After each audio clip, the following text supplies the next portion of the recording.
Hi, in this video I will show you how to see detailed calories and macros of your meal using ZOREST AI app.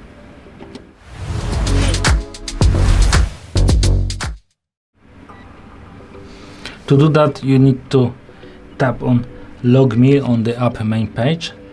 Now you need to take a photo of your meal. We will use that pudding, for example.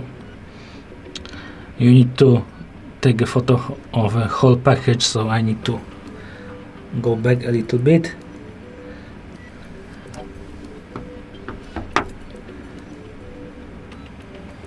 And now, as you can see, AI analyzed our meal, and you can see that this is protein pudding and